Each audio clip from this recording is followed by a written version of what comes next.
In this video, we're going to take a look at the difference between what is counter-pressing and what is high pressing in Gaelic football.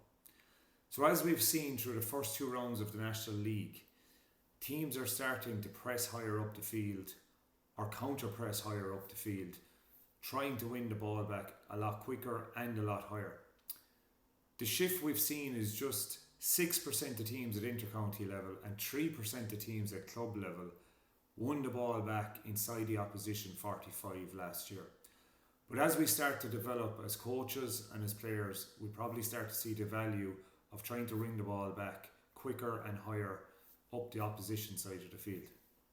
The aim of a high press is to delay the opposition high up the pitch and either force a long ball or some rush decisions, ideally near the opposition goal or in the opposition half of the field. So to do this, we'll have some principles of play that are required for the whole team to be on the same wavelength when pressing the opposition. So often these can be taken from soccer or other sports like hockey. So no isolated pressing, which would mean you don't want one player pressing and the rest are dropping off. So we press as a unit. We need to contain before we tackle. So we need to actually earn the right to go and try and win the ball back by delaying the opposition high up the field, maybe forcing some backwards passes or lateral passes and containing them in an area of the field that we feel comfortable that we have enough numbers to go and press now. We need to deny kick passes up the pitch that can bypass our press. Often we'll need to lock on into the middle lines where players might be an option for a 1-2 pass. And often one of the key requirements of pressing is making the play predictable. So understanding where we want the opposition to go and knowing that we are going to have more numbers than them in that area. So here's an example of a high press from Derry in the National Football League against Meath in Croke Park. As we can see, number one, high up the pitch is the man putting pressure on the ball. 2 is near the ball, again, pressure, cover and balance, pressure high up the field. Number 4, number 5, number 6 are creating that cover. So understanding that there's players that need to be covered to deny them passes. And as their ball is getting near them, we can see their body shape to try and get up and lock on to these players to deny them being the out ball. Then the guys that are in the middle block, 8, 9 and 10 and 7, 11, these players up here, they're away from the ball and their job is to deny passing lanes that they can get kick passes out, trying to lock on if they go near the hand passes. And what you can see is they've kind of set a perimeter to try and keep that space nice and compact. If you look at their spacings here, often nice 20 meters apart away from the ball so that there's a real coordinated approach. So really excellent example of a high press situation from Derry where they're looking to either win the ball back but primarily trying to delay Meath coming out with the ball, which gives them a chance to reset. We look at counter-pressing.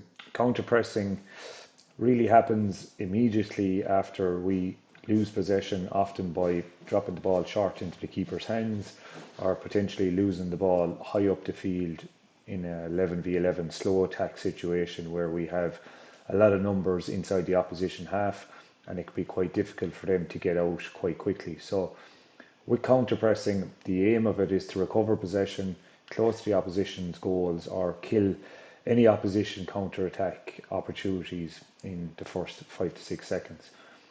How we do it is really based upon our immediate reaction after the loss of possession, where we can actively, with a lot of energy, go after the ball. So the key thing about counter-pressing and the principles around these are, number 1 is your immediate reaction to defend. So if you take time and you switch off after losing possession, automatically you miss that opportunity.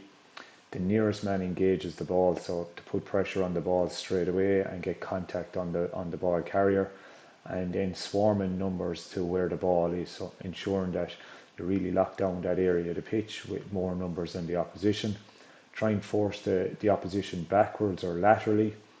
It generally will only be able to work for a max of maybe 3, 6, 10 seconds of a bout of intensity to actively try and win that ball back. Then if that doesn't happen, we can often reset into a high press or a mid block. And we can also see the importance of setting a perimeter. So fencing a team in and ensuring that no one gets out over the top in case that kick pass gets away. So if we look at this example of a counter press from the same National League game between Meath and Derry, here Meath have dropped the ball into the keeper's hands from an attempted shot of a slow attack. So as we can see, they have 11 players inside the Derry 45. This gives them a great opportunity to counter press if they use the key principles that are required for counter pressing, which Meath tend to do. They're one of the best teams in the country at it. So their aim is to try and recover the possession back inside that 45 again in the first 6, maybe 10 seconds. As you can see, just as the ball lands in the keeper's hands here, their immediate reaction is everybody's locked on, trying to get towards the ball, and the nearest man is trying to get through his own man, number 1 here, to get towards the goalkeeper. They're looking to swarm in numbers.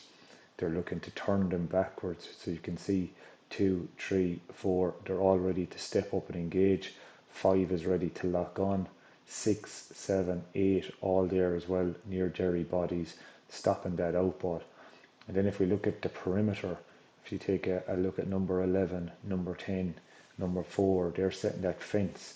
There's no Derry man beyond the perimeter, so there's no chance for anybody to look up with a long kick pass and beat it. So this phase of play eventually ends up in a turnover from Meath, and we've seen a lot of these throughout the National League. There would have been one for Roscommon got a goal from turning over Monaghan in a similar situation. So watch out for this as the league progresses, where I think we'll see more teams counter pressing versus high pressing.